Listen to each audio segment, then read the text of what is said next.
이 세상은 어떻게 하든지 하나님에게서 자꾸만 멀어집니다.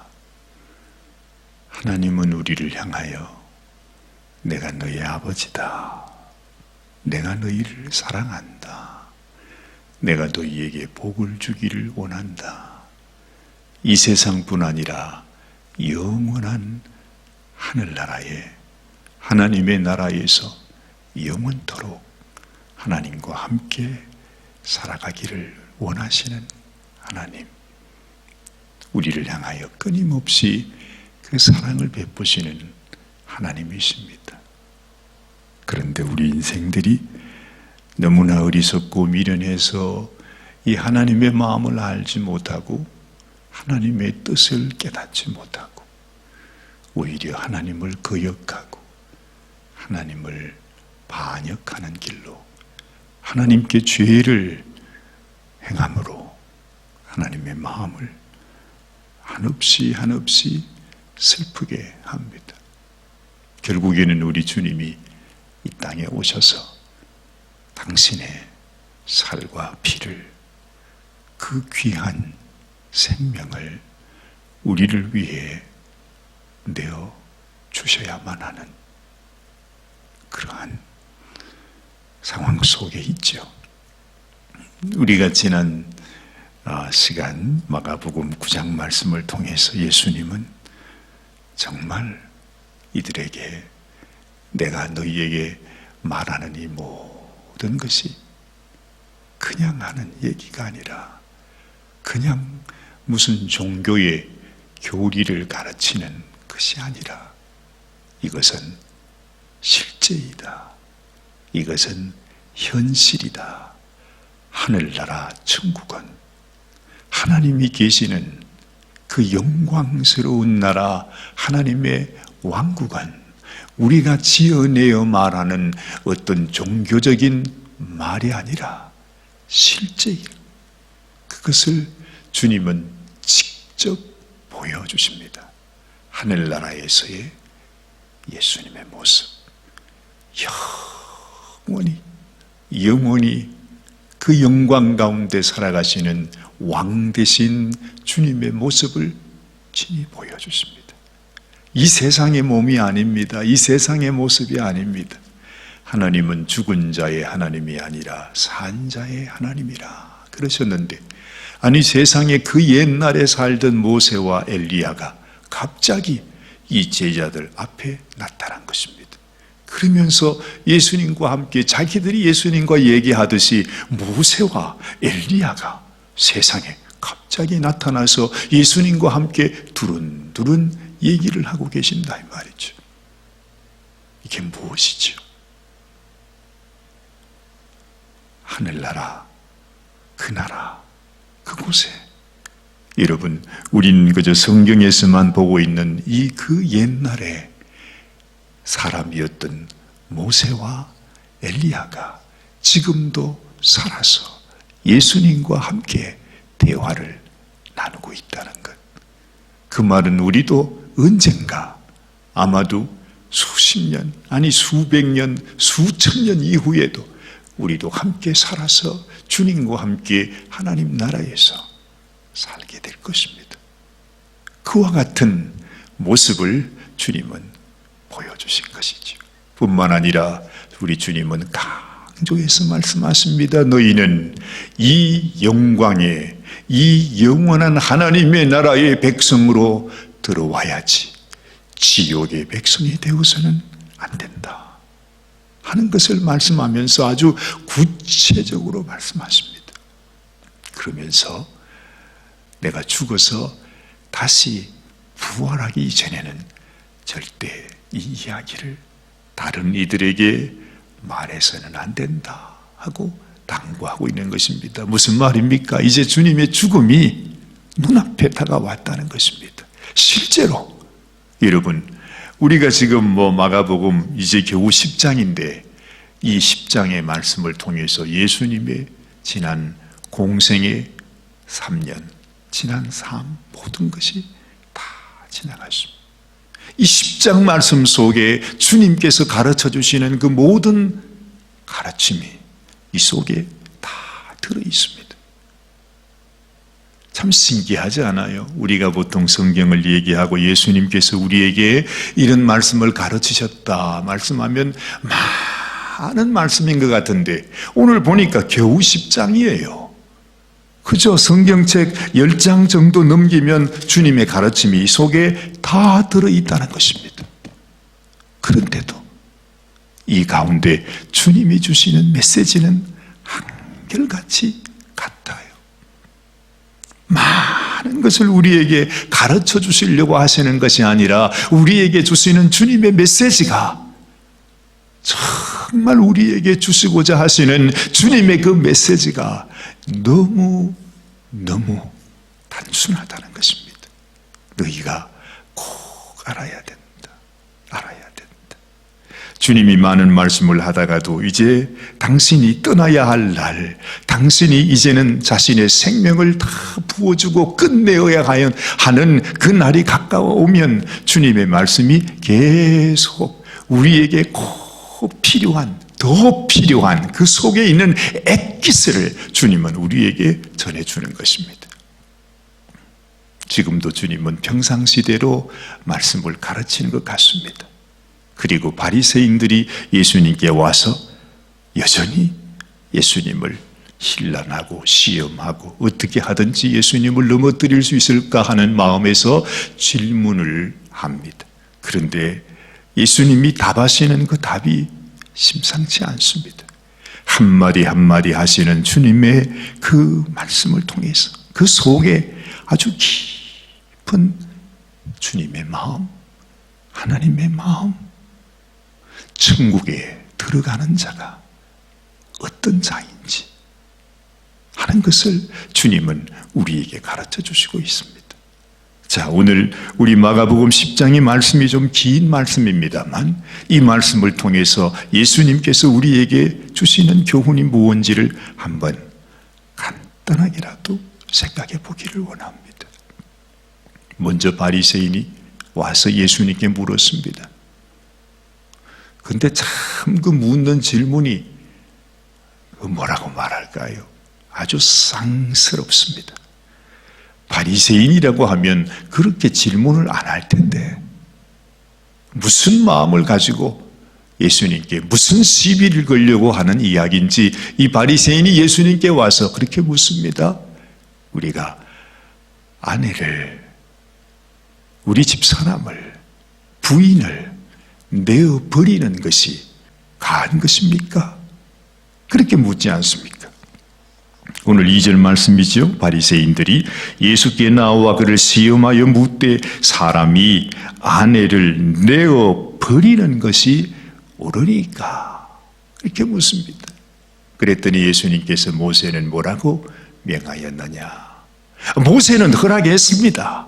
예수님, 우리 신명기 말씀 보면 모세는요, 이혼 정수만 주면은 얼마든지 이혼해도 된다 그랬습니다. 그랬단 말이죠. 그 실제로 그 당시에 그 바리새인들은 자기들은 부인을 여럿 가지는 것을 나쁘게 생각하지 않았어요. 그럴 수 있다고 생각했다는 것입니다. 사람이 이렇습니다. 하나님을 그렇게 사랑하고 하나님을 섬기고 그렇게 율법을 잘 지키기를 원하는 그 바리새인들이 정작 여러분 부인을 여러 명 두는 것을 전혀 나쁘게 생각하지 않았어요. 우리 주님이 말씀합니다. 너희 마음의 완악함을 인하여 이 명령을 기록하였지만은 창조시로부터 저희를 남자와 여자로 만드셨으니 이름으로 사람이 그 부모를 떠나서 그 둘이 한 몸이 될지니라. 이러한즉 이제 둘이 아니요 한 몸이니 그러므로 하나님이 짝지어 주신 것을 사람이 나누지 못할지니라 말씀합니다. 여러분, 이 말씀 속에서 예수님이 무엇을 말씀하고 계신 것 같으십니까? 우리 주님의 심정 속에 어떤 마음으로 지금 이 말씀을 하고 계실까요? 우리 주님은 이미 창세 때에 하나님이 우리 인생을 만드실 때에 하신 약속을 말씀해 주고 있습니다. 여러분, 하나님께서 처음 아담과 하와를 지으실 때 그 아담과 하와를 향하여 주신 약속, 그 말씀, 그 명령이 바로 이것입니다. 그것은 그 둘이 한 몸이 될지니라. 이러한 적 이제 둘이 아니요 한 몸이니. 그러므로 하나님이 짝지어 주신 것을 사람이 나누지 못할지니라. 이것은 율법의 말씀도 아닙니다. 하나님이 창세에 처음 인생을 만들 때 하나님이 그 아담과 하와에게 주신 명령이에요. 그런데 이 명령이 어디 갔습니까? 헌신짝 버리듯이 버려버립니다. 누가요? 그토록 하나님의 말씀을 사랑하고 계명 지키기를 생명 지키듯 한다고 하는 그 바리새인들이 하나님께서 창세에 아담과 하와에게 주신 이 명령을 다 버려버리고 맙니다. 그러면서 혼인정서를 써주면 아내를 버려도 된다고, 그건 죄가 되지 않는다고 생각하는 것입니다. 여러분, 주님이 말씀을 하실 때 아담이 누구입니까? 하와가 누구입니까? 사실은 아담은 첫째 아담이라 그렇게 사도 바울이 얘기하죠. 둘째 아담은 누구입니까? 예수님이라 그렇게 말합니다. 아담은 바로 예수님의 그림자예요. 하와는 누구입니까? 하와는 바로 예수님의 생명을 주시고 예수님이 피를 흘리시면서 예수님이 구하시는 바로 우리 교회를 의미하는 것이죠. 오늘 이 아침에 주님께 나온 우리가 바로 주님의 신부라 이 말입니다. 사실은 우리 주님이 이 땅에 오신 이유가 무엇인가요? 그 자신의 신부를 찾기 위해 오신 것입니다.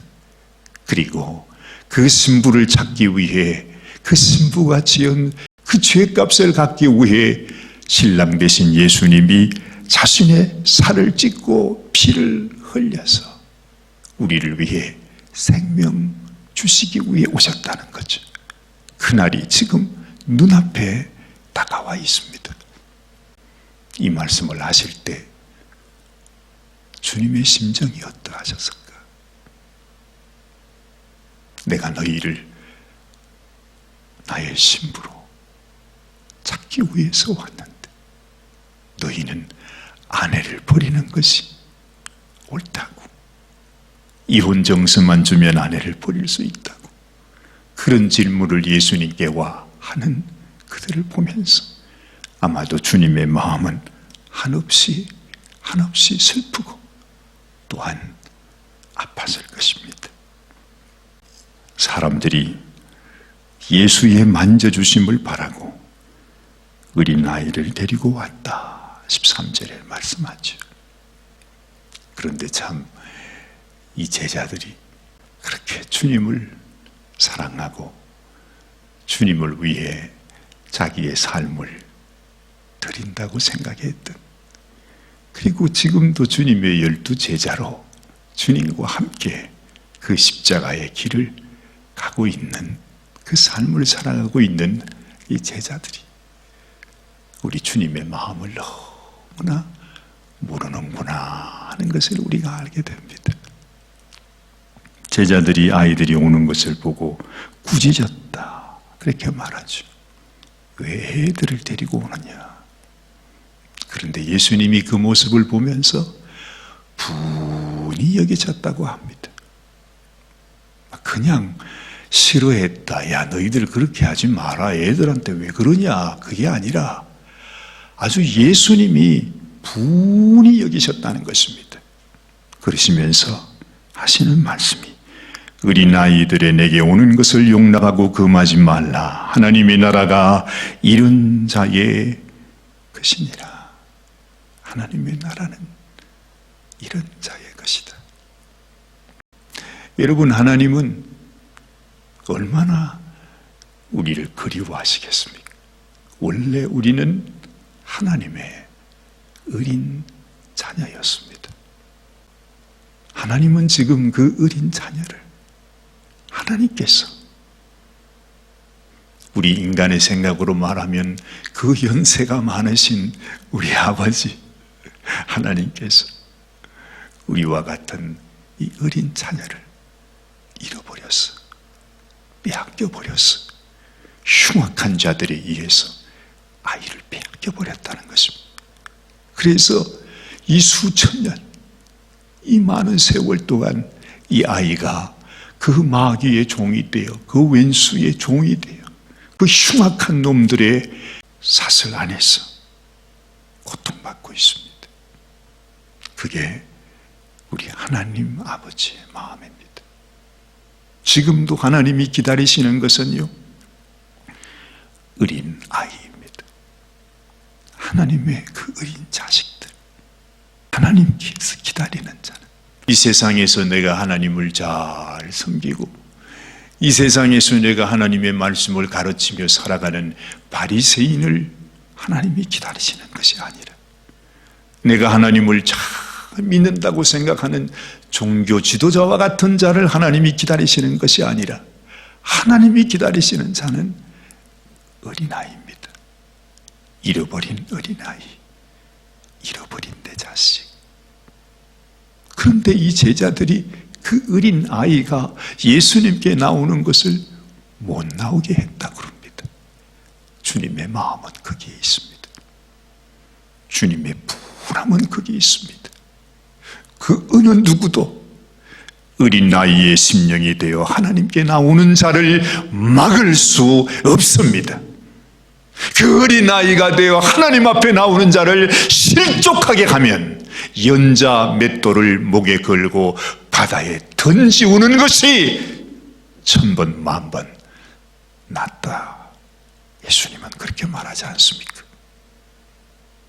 네 손이, 네 발이, 네 눈이 이 어린 소자를 실족하게 하는 데 쓰인다면 그 손과 발도 눈도 끊어버리지 않으면 너는 절대로 천국에 들어올 수 없다. 주님은 그 말씀을 하는 것입니다.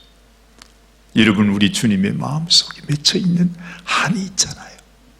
정말 주님이 간절히 우리에게 바라는 하나님의 간절한 소원이 있다는 것입니다. 그런데 왜 예수님과 가장 가까이 있는 그 제자들조차 주님의 마음을 알지 못할까요? 이것은 우리에게 뭘 의미하는 것입니까? 우리가 이렇게 하나님을 섬긴다고 하면서 오늘 이 아침에도 하나님 앞에 기도의 자리로 나와 우리가 주님 앞에 이 말씀을 듣고 있지만 우리의 마음이 주님에게서 너무나 멀어져 있다는 거죠.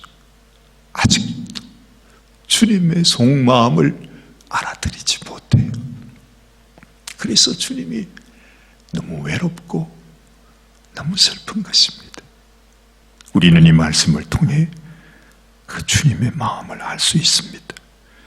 15절 말씀에 주님은 이렇게 말씀합니다. 내가 진실로 너희에게 이르노니 누구든지 하나님의 나라를 어린 아이와 같이 받들지 않는 자는 결단코 들어가지 못하리라.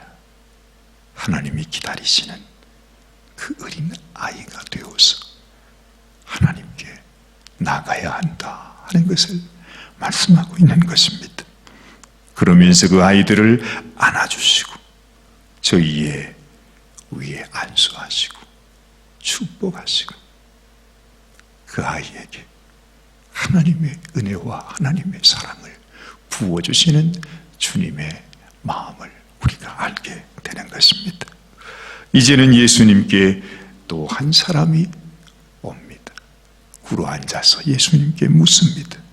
선한 선생님, 내가 무엇을 하여야 영생을 얻으리까? 말씀합니다. 예수님은 이렇게 대답하죠. 네가 계명을 안 하니 살인하지 말라, 간음하지 말라, 도적질하지 말라, 거짓 증거하지 말라, 속여 취하지 말라, 내 부모를 공경하라.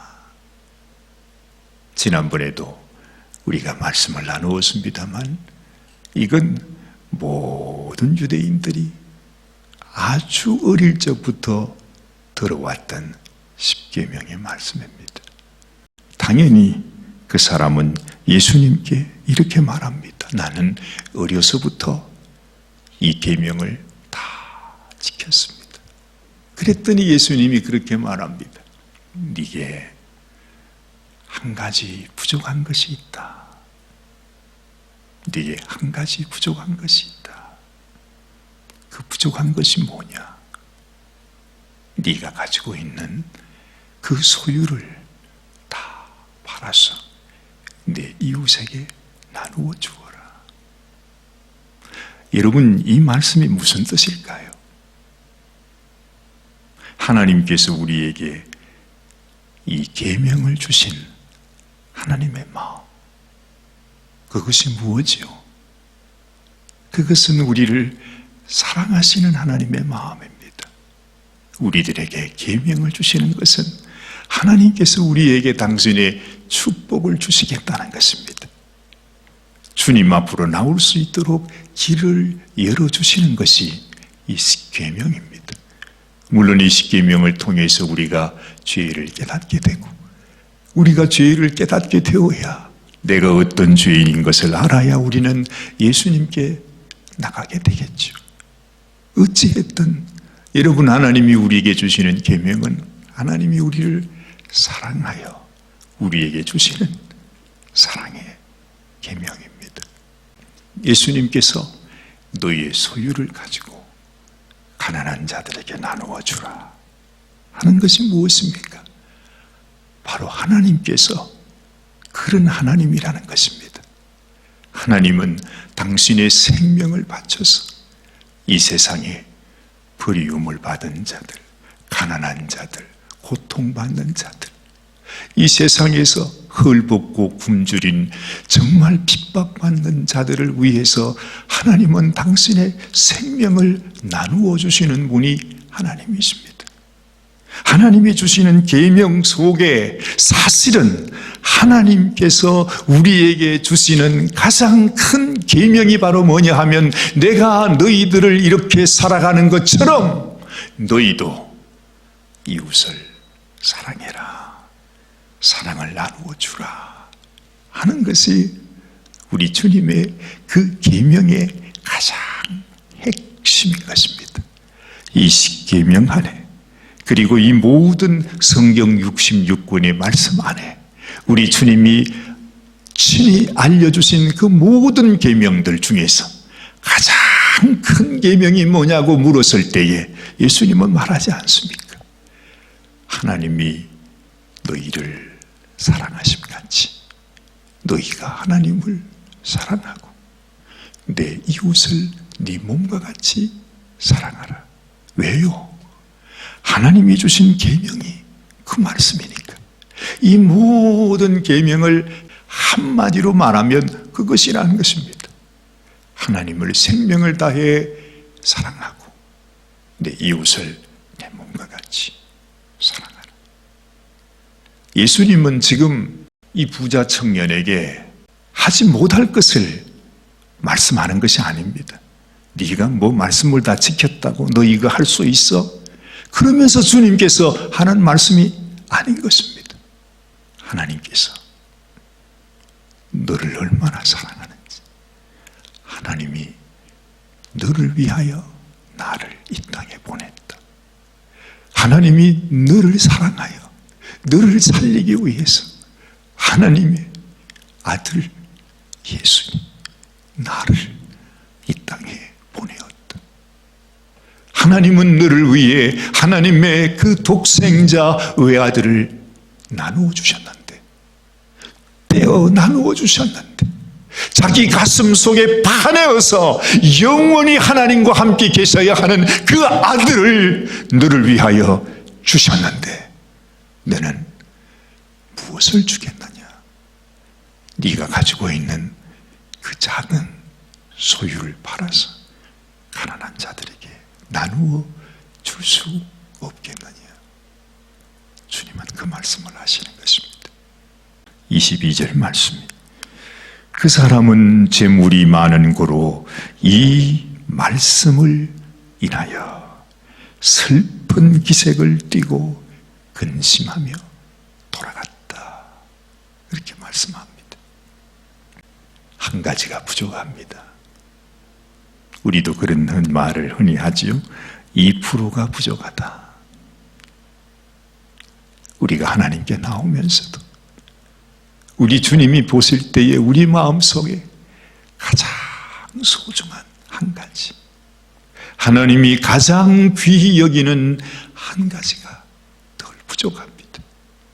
그것이 소중한데 하나님이 그 한 가지 속에 천국의 비밀을, 영생의 비밀을 그 안에 담아두었는데 세상에 이 부자 청년은 마음에 근심을 하다가 결국에는 주님이 원하시는 그 한 가지 부족한 것을 깨닫지 못하고 채워드리지 못하고 순종하지 못하고 돌아가고 말았다. 그렇게 말합니다. 그래서 예수님은 재물을 가진 자가 천국에 가기가 힘들구나 말씀하죠. 우리가 물질을 나누는 것도 이렇게 어려운데 하나님이 자신의 아들, 자신의 하나밖에 없는 그 아들을 내어주는 것은 얼마나 어렵겠습니까? 여러분, 정말 이 물질을 나누는 것도 이렇게 어려운데 우리 하나님이 나를 위하여 당신이 하나밖에 없는 아들을 내어 주셨다는 사실을 우리는 깊이 기억해야 할 것입니다. 하나님은 말씀합니다. 재물이 많은 자, 부한 자가 하늘나라 들어가는 것은 약대가 바늘 구멍으로 들어가는 것보다 더 어렵다 말씀하지만 사실은 물질이 많은 자가 더 생각할 수 있습니다. 아, 그렇구나. 하나님께서 나를 위해 당신의 생명까지도 아낌없이 주셨다면 이까지 물질 나누는 것은 그야말로 아무것도 아니구나.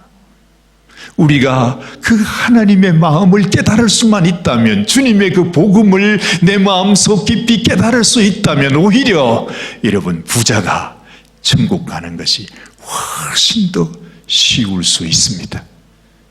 없는 사람이 나누는 것, 그거 생각하지 못할 때도 많잖아요. 그러나 그래도 있는 사람이 나누기가 쉽습니다. 내가 나누면서 하나님이 나를 위해 당신의 아들을 주셨다는 것을 기억할 수만 있다면 아마도 세상에 부자가 천국 들어가기가 가장 쉬운 사람이 될 수도 있다는 것입니다. 우리 마음속에 내가 어떤 마음을 갖는가? 정말 내가 가진 물질 때문에, 내가 가진 재물 때문에 그 하나님의 사랑을 기억할 수 있다면 우리는 하나님 앞에 더 많은 것으로 나눌 수 있을 것입니다. 베드로가 물었습니다.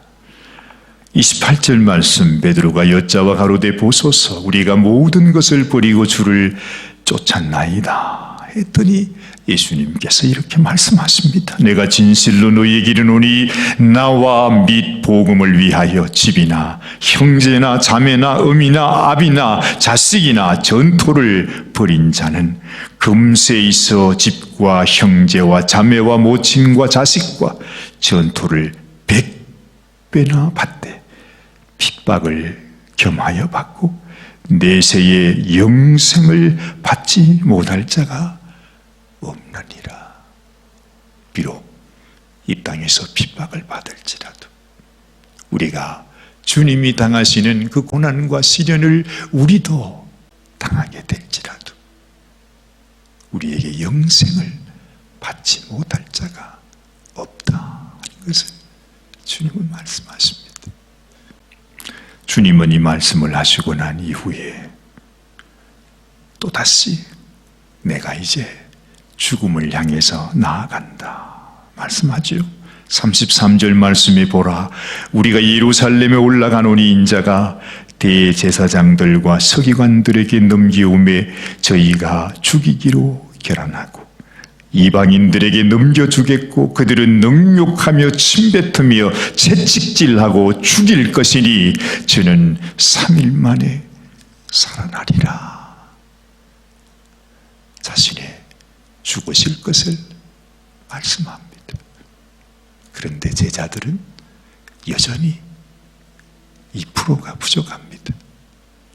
주님이 마지막 또다시 자신이 우리를 위하여 죽으실 것을 말씀하는데 정작 제자들은 주님 당신의 영광에 임하실 때에 주님의 좌에 우위에 앉게 하여 주세요. 우리가 높은 자리에 앉게 하여 주세요. 그것을 주님 앞에 구하고 있습니다. 참 안타깝습니다. 주님이 얼마나 답답하셨겠는가 그 생각을 합니다. 그러면서 주님은 말씀하지요. 너희가 나의 마시는 잔을 마시며 나의 받는 세례를 받을 수 있느냐? 너희도 내가 가는 이 십자가의 길을 걸어갈 수 있느냐 하는 것입니다. 내가 가는 이 영광의 길이 어떤 길인지, 죽음을 향해서 가는 이 길을 너희도 따라올 수 있느냐? 이 제자들은 전혀 깨닫지 못하고 있습니다. 그러면서 주님, 내가 그 잔을 마실 수 있습니다. 그 세례를 받을 수 있습니다. 무슨 뜻인지도 알지 못한 채 말하고 있습니다. 주님은 말합니다. 누구든지 크고자 하는 자는 너희를 섬기는 자가 되고 누구든지 으뜸이 되고자 하는 자는 모든 사람의 종이 되어야 하리라. 인자가 온 것은 섬김을 받으려 함이 아니라 도리어 섬기려 하고 자기 목숨을 많은 사람의 대속물로 주려 함이니라. 하나님은 당신의 아들을 내어주셨고 우리 주님은 당신의 목숨을 우리의 대속물로 주려 함이셨다 말씀하십니다. 오늘 이 아침에도 여러분, 주님이 죽음을 향해 가시면서 우리에게 알려주시는, 주님의 마음속 깊이 우리에게 깨닫게 해주시는 우리 주님의 메시지가 무엇인지, 그 주님의 심정, 우리에게 한 가지 부족한 그 가장 소중한 것이 내 마음속 깊이 깊이 깨달아지게 되시기를 주님의 이름으로 축원합니다. 기도하십시다. 하나님 아버지, 오늘도 주님이 주시는 말씀, 이제 참으로 주님 앞에 다가온 죽음 앞에서 이 제자들에게 남겨주시고자 하시는 귀한 생명의 말씀을 저희들이 들었습니다. 주님, 정말 많은 사람들, 바리새인들, 그리고 영생을 얻고자 예수님 앞에 찾아왔던 그 부자 청년도, 또한 예수님과 함께 늘 동고동락에 있던 예수님의 제자들마저도 언제나 한 가지가 부족했습니다. 2%가 부족했습니다. 다 아는 것 같았지만, 당연히 알아야 하는 사람들이지만 주님의 마음을 깨닫지 못하고 있었습니다. 하나님, 우리의 마음도 우리가 주님을 따르면서 주님을 사랑한다 하면서 진실로 주님이 우리에게 주시고자 원하시는, 깨닫게 하기를 원하시는 이 한 가지가 부족한 자가 아닌지 우리 자신을 살피며, 주님, 우리가 더 겸손히 낮은 자리에 우리 주님이 가신 그 십자가의 길을, 그 핍박의 길을 우리도 함께 걸어갈 수 있도록 이것이 영광의 길임을 알고 기쁨으로 감사함으로 주님 이 길을 걸어갈 수 있도록 도와주시옵소서. 오늘도 우리를 사랑하시는 주님 앞에 감사와 영광을 올려드리오며 우리 주님 예수님의 귀하신 이름 받들어 간절히 기도드리옵나이다. 아멘. 아멘.